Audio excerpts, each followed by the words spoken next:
Hey folks, and welcome back to West Yorkshire Retro Gamer. It's match review time. We did a match preview, now we can do a match review. It was Wolverhampton Wanderers versus Leeds United in the Premier League, and a really good win for Leeds in the end. But let's break it down a bit.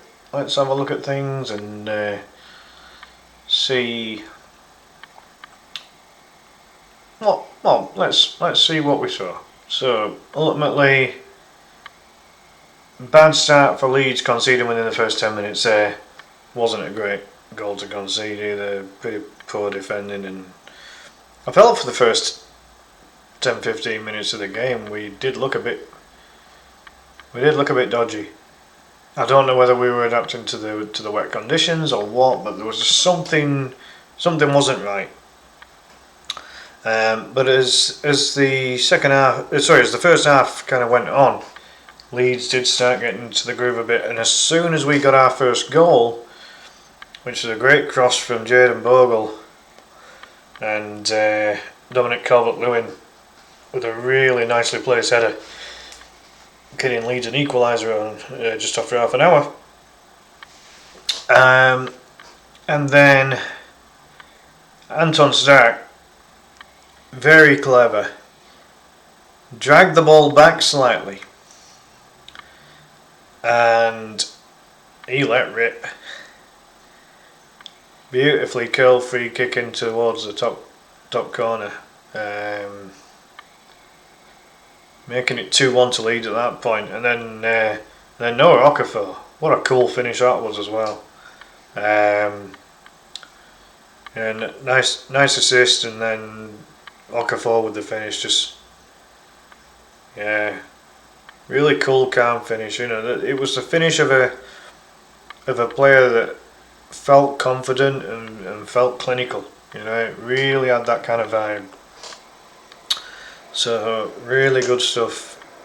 So first half, I'd say from the point of where we conceded to the half-time whistle, Leeds very good value for the lead at that point. Second half just felt a bit flat.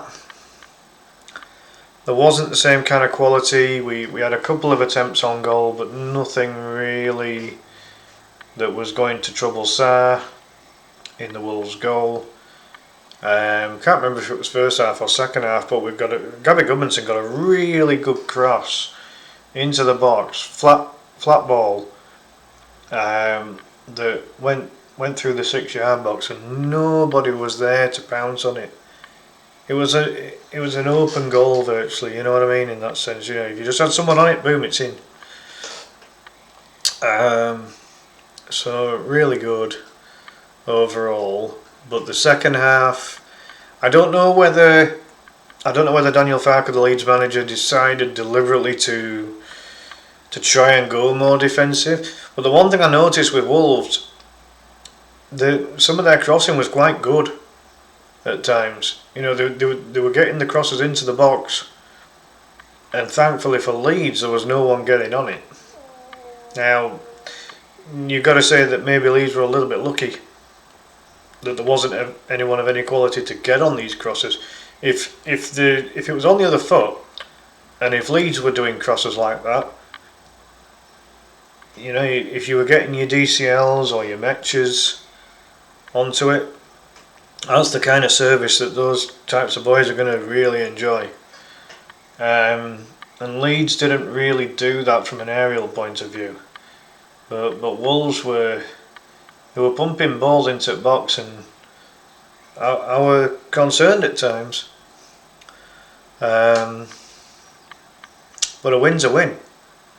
3 points on the board, 3 goals scored, and a +2 goal difference in the match, which does help Leeds a little bit, because our goal difference was really badly hampered by that Arsenal match where we lost heavily. So this goes a little bit of a way to cleaning that up. So going to Felt Mob, let's have a look here. So ratings. Calvert-Lewin with a 7.8, Ampadu 7.7, Okafor 7.9, Stat with a whopping 8.8.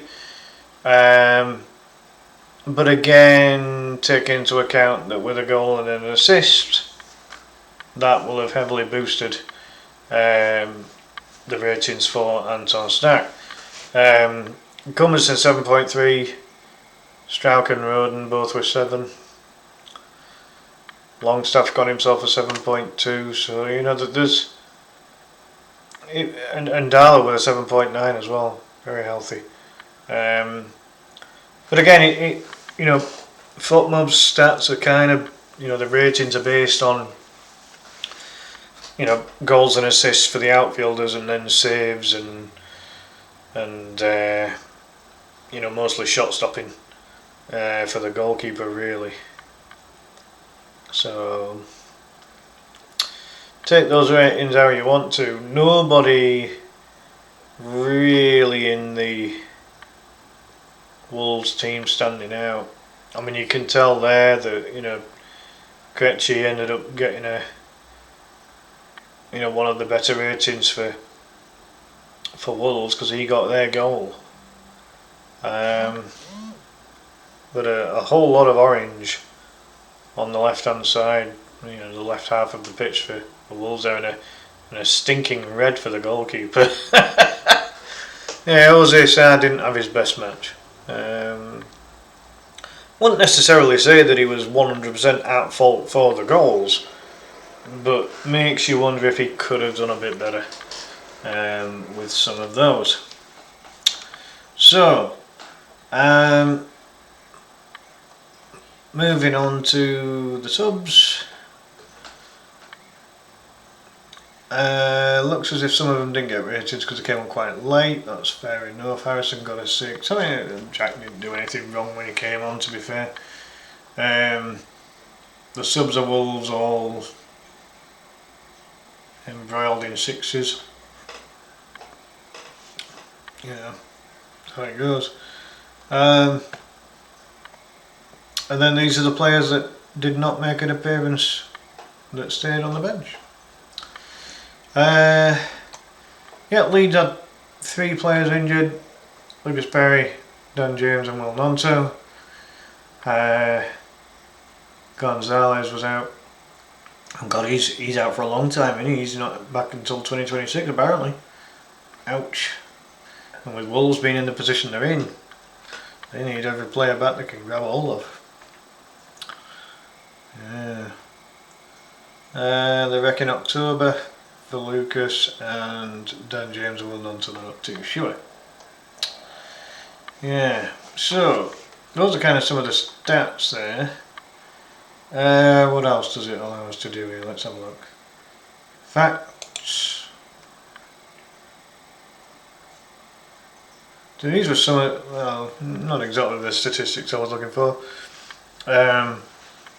Wolves have more possession. I think a lot of that was second half, to be honest. I think Leeds had enough of the ball first half. And look at that, Wolves had more expected goals. Not that I really trust the XG metric, but that's crazy. I mean, I can only assume it's based on that's been based on the number of shots that were taken. But I don't know. Let's have a look at all stats then. Highlights Okafor. Go on to that. Right, here we go. Wolves had more shots, had more shots off target, more shots on target. But look at how clinical. Look at the difference in a word that I made up: clinicism. Right? Have a look at that. You know, 4 shots on target, Leeds score 3 of them. 6 shots on target for Wolves, and they can only muster 1. I think that says quite a bit. 4 block shots, no woodworking. Shots inside the box, so Wolves were really they were almost trying to pass the ball into the net. Shots outside the box, actually even. 4 apiece. Let's have a look at some of this. I mean, again, we touched on a little bit of the XG there, of which apparently Wolves won, but I don't trust XG personally. It's not something I really like. I believe in certain stats. Some of the more obvious ones. Shots on target, shots off target, passing success rate. This kind of thing. Some of the more basic stuff I'm fine with, but this whole XG and XG against, I'm like, nah, not really something I'm into. Jules won, Wolves won more just. Some of these stats, right? A lot of these stats are suggesting that Wolves should have won the game. When you look at it. But then on the eye test, I'd say that Leeds were better first half and Wolves were better second half. But by then the damage was already done. So then all Leeds had to do was defend, really. And on the basis that all 4 goals in the match happened in the first half, you could say that Leeds defended pretty well. Because again, these defensive stats, if you look at it, Leeds boss most of that. Interceptions, blocks, clearances, keeper saves. All the dual stats are won by Wolves there. Just 1 yellow card apiece, so there aren't a lot of cards given or anything.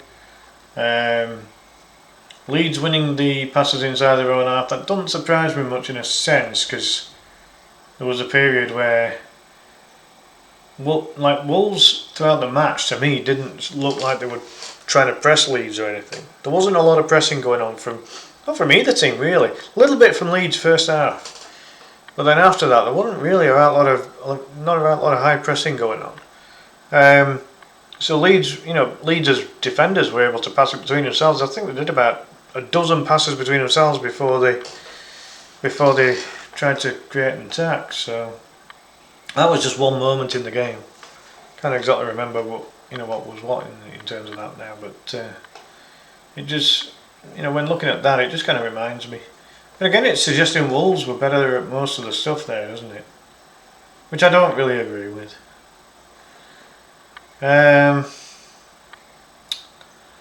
So yeah, in terms of individual player stats,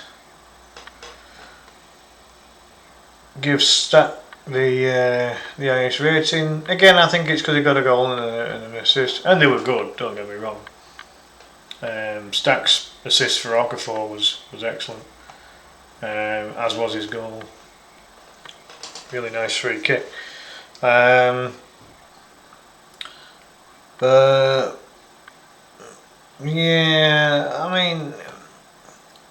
think Wolves are in trouble. I really do. I think Wolves are in a very, very dodgy position here. That's 5 losses on the bounce now. So for me, I think Wolves are in a spot of bother, and everything below 7, most of these are going to be Wolves players here. Yeah, most of them are Wolves players. So again, it says a lot. So what else can FOTMob tell us? Head to head.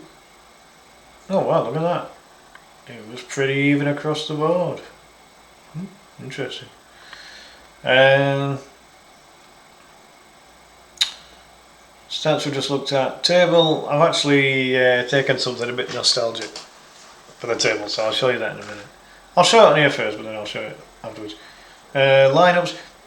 From a lineup point of view, from Leeds' perspective, I don't really know what's going on at Wolves, but from a Leeds perspective, it was the same 11 that started against Fulham. And to be honest, Leeds probably deserved a draw against Fulham, and lost it very unfortunately with a very bizarre own goal from Gary Goodmanson. Goodmanson had another good game today, by the way. Very good. I've said it for a little while now. I think Gudmundsson could be the standout signing of the season for Leeds. You know, for signed for between 10 and 11 million pounds. I think he's a bit of a steal. Looks a good player, really does. He's slotted into that left back position and made it his own without any issues whatsoever. And looks an effective player. He really does. Good signing. Good signing. So yeah, the rest of the lineup was as was. And to be honest, I mean, with the injuries that we had, it made sense to keep Caldalo in goal. Brendan Aronson was the only right-sided player that we could play on that side, with both James and Nonto unavailable. So yeah, the side kind of it kind of, you know, spoke itself really, and it all chose itself in a way really. So you know, with all that, you know, again, the left side of the pitch today is where it happened for Leeds. Gudmundsson and Okafor. And Stack, you know, I mean, it says Stack was on the left hand side of the midfield, was he? Or was it Longstaff? I thought it might have been Longstaff. I can't remember now. I've had my food, had a cup of tea. I've been really tired all day, to be honest. So I do apologise. But yeah, you know, in terms of where most of the things happened for Leeds United today, it was on the Leeds left hand side. Which again, you know, if Gudmundsson and Okafor are creating a nice partnership together on that left hand side, you know, they were signed for a combined £30 million. That's not bad business, that, is it? If you're getting a left side, I think Gudmundsson and Okafor could be a very effective left side for Leeds United this season. You know, based on what we're seeing, Gudmundsson's slotted in brilliantly, and Okafor seems to be getting better and better with every appearance he makes. Some of the stuff he does is very nice. There's some very nice ball control, good aggressive attacking. Such a cool finish for his goal, you know, really composed. No doubt in his mind he was going to score from that attempt. You know, he was right on it for that goal. I think we could have a pair of good players covering that left hand side. I think, I really do. So yeah, you know, hopefully more to come from them. So yeah, just to finish it, let's see what it shows. As I think the FOTMOB tables looks quite good usually. So as things stand, so this is a live table. I'll just quickly show you if it will let me.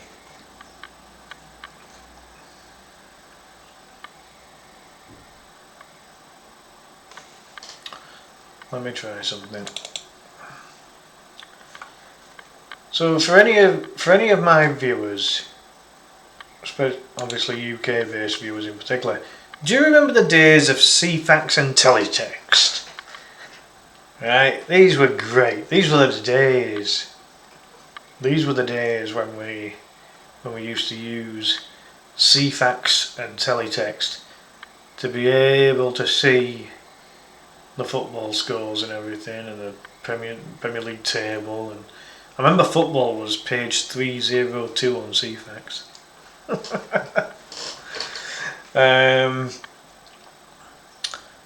And I'll just quickly show you this. This is a bit outdated now in a sense of it showing the table before a couple of other results that have transpired, or possibly transpiring, depending on what's going on. There's still a quarter of an hour to go in one of the matches, but it looks as if Chelsea are going to get walloped a couple of goals to nil by Manure, which is annoying.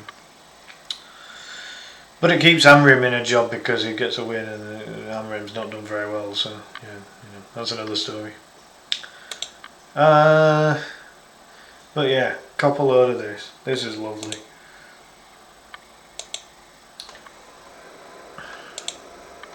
Look at that. Doesn't that bring back memories, folks? For any of my UK viewers. Yeah. I mean, I'll just adjust it a bit so you can see the whole thing. But it brings back happy memories, does this? Let's just adjust the transform on it. Take away the crop edge. There you go. But yeah, there it is, folks. The old, look at that, the old CFAX style Premier League table. And up to the point of where Leeds had finished kicking a ball for the day. That's what the table looked like. So Leeds were in 9th. 5 games, 2 wins, 1 draw, 2 losses, 4 goals scored, 7 conceded. And 7 points on the board. And it's, you know, when you look at it, you kind of think to yourself that it would not have been unjust if Leeds were actually on 8 points and it said 2 wins and 2 draws and 1 loss, and 1 less goal conceded. That would have, you know, been more accurate based on what it should have been, but should have, could have, would have, all that kind of thing. You know, this is where it's at into really. But it was nice to see Manure down in 17th, albeit with a game in hand. Yeah, very nice to see those as low as possible. Well, look at the state of Wolves after Leeds beat them today. You know, 5 games played, no wins, no draws, lost 5, scored 3, and conceded a whopping 12, and not a point to show for it. That is tough times. That is tough times for Wolverhampton Wanderers, and there is a lot of fans of theirs not happy right now. They're not happy. But yeah, I'll just revert back to the live, kind of like the live table, if you like.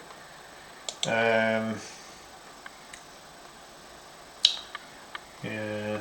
So I mean, you know, again, we can still take a lot of heart from this because ultimately we're nowhere near the relegation zone, and we don't want to be. We don't want to be anywhere near that relegation zone. So this is positive for me. I won't give it up long with adverts being back on there. But anyway, as you can see, you know, with the live table, I can drag that down a bit now. Hold on. There we go. That puts the full table in view.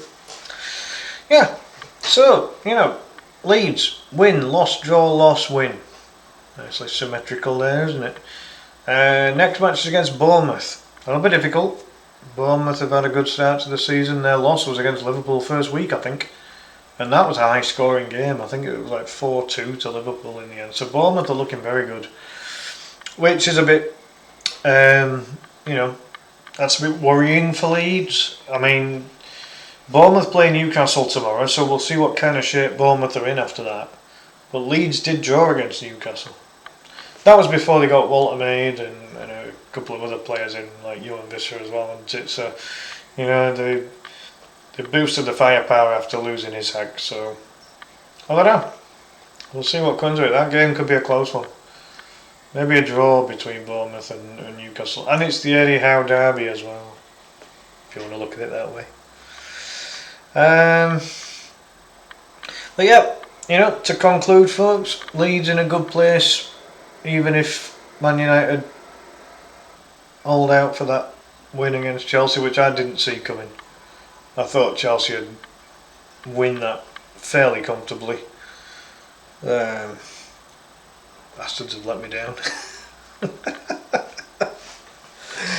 But yeah, no, I'm happy with this. As I say, first half good for, after the first 10 minutes.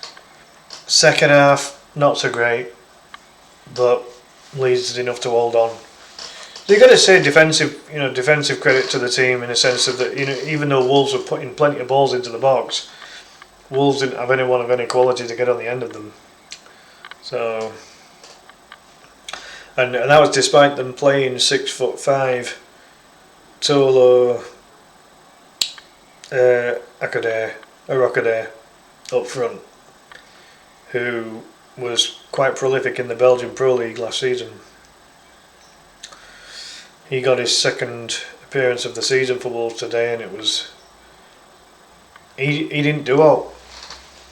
He didn't trouble Leeds at all, and I was a bit surprised because I did a video a little while back of possible strikers and attacking players that Leeds could target, and he was one of them. He got something like 15 goals in 30 games last season in the Belgian league, and alright, it's the Belgian league, but you'd think there'd be some potential there, and he didn't do very much of anything. Now again, it could be to do with the players around him.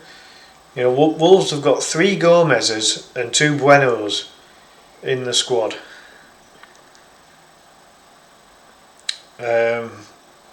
Aside from everyone else, and now they're in trouble.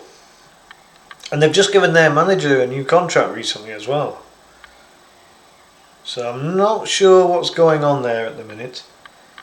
But if Wolves keep this trend up, they're going down. Only 5 games in, they can recover from that and get themselves up the table, but it looks very unlikely, doesn't it, with the way things are going. And from Leeds' perspective, just keep plugging away. It's an away win, which we're not going to get many. I think we'll be quite solid at home this season. I mean, we have been so far. Got 1 win, 1 draw. So, at home we do look good. Away from home, a little bit dodgy. I mean, one of them was away to Arsenal. Anyone can lose away to Arsenal.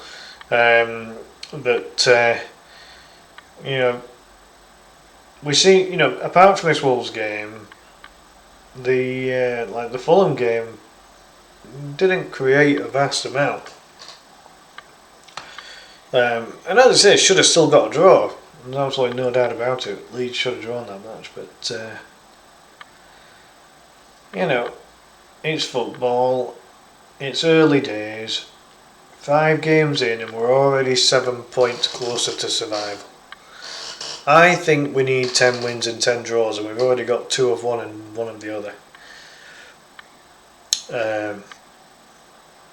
That's in the space of 5 games. That's not bad going. If we get 2 wins and 1 draw every 5 games, I think we stay up. I don't know what that comes to. I'm not even going to do the maths. But regardless of how we get it, whether it's at home or away, don't care. As long as we get the points this season, and then next season we can build on it. But no, with where we're at right now, I'd take this. I'd definitely take this. This is nice. And we've just got to keep plugging away and keep nicking these points. The sooner we get 40, the sooner we stay up, in my opinion. So let's do it as quickly as we can. The run into the end of the season looks quite reasonable in terms of our opposition. A lot of the big boys have already been played twice by the time we get to our final 10 games of the season. So maybe that's a good thing for Leeds. I don't know. We'll find out. But I'll leave it at that, folks, because we're approaching the half-hour mark again. But yeah, that's my take on it. Leeds, good value for the win. I think they deserved it in the end. Wolves often puff second half, but again they lacked the cutting edge up front. They were able to get balls into the box, but didn't take advantage of that. From Leeds' perspective, Darlow very solid, for the most part. I thought that Gudmundsson and Okafor on that left hand side looked very effective. Stack got a goal and an assist as well. You know, so some good performances from an individual perspective on Leeds' part there. So yeah, excellent stuff. A big thank you for watching as always. Do please hit the thumbs up like button. Do please subscribe to the channel if you haven't already. I'll see you next time. Bye for now.